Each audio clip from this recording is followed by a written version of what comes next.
tată a fost gardian de chin. Noi copiii lui trăiam ca într-un coșmar fără vină, plin de venin. Mama a plecat în altă țară să aducă bani, noi rămas acasă trăim cu monstru în fiecare an.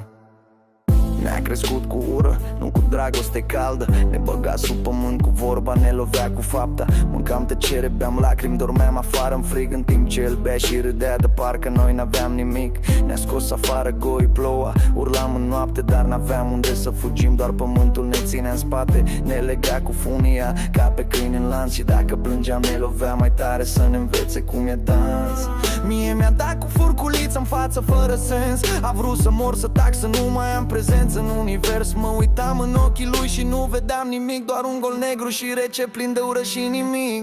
El n-a vrut morți, dar a rămas vii, cu sufletul spart, dar ochii deschiși. Mama era departe, plângea în străini, iar noi eram marși în propria casă ca niște câini. El n-a fost tată, el a fost scălău. Ne-a stins copilăria, ne-a ars sufletul rău. Dar uite-ne azi, vorbim, respirăm din infernul lui. Cumva tot am scăpat. Am crescut cu spaimă în oase, frica era patul meu. Nu știam ce iubirea, doar pumnii lui în pieptul meu. Când alții primeau povești și îmbrățișări, noi primeam palme și urlete cu ochii roșii fără răbdări. Frații mei mi-și tremurau în colțuri de cameră, tata cu pumnul sus, mama doar în amintire ca o lumină amară. Sunam la ea pe ascuns, spunea mami ne bate, dar ea plângea acolo și zicea rezistați, fiți tari în spate.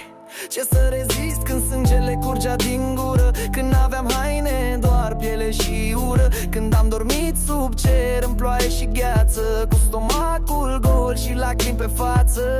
Nimeni n-a venit, nimeni n-a făcut nimic. Toți ziceau sunt copii, o să treacă, dar nu trece nimic. Copilăria mea, o groapă comună, plină de urlete, sânge și lună. El ne-a vrut morți, dar am rămas vii, cu sufletul spart, dar ochii deschiși. Mama era departe, plângea în străini, iar noi eram marși în propria casă ca niște câini. El n-a fost tată, el a fost scălău. Ne-a stins copilăria, ne-a ars sufletul rău. Dar uite-ne azi, vorbim, respirăm din infernul lui. Cumva tot am scăpat.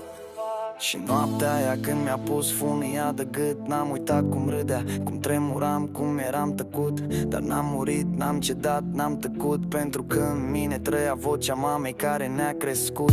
Ea era departe, dar era în piept. Ea muncea pentru noi, el ne rupea din drept. Și jur că dacă mai trăiește azi doar e noroc, că altfel îl făceam să simtă fiecare foc. Nu uit, nu iert, dar scriu ca să respir. Am fost copilul care tăcea, dar azi vreau să urlu, să murmur, să inspir. Sunt încă vie, deși n-am știut cum, dar am scăpat din ea, de asta e mai mult decât un drum.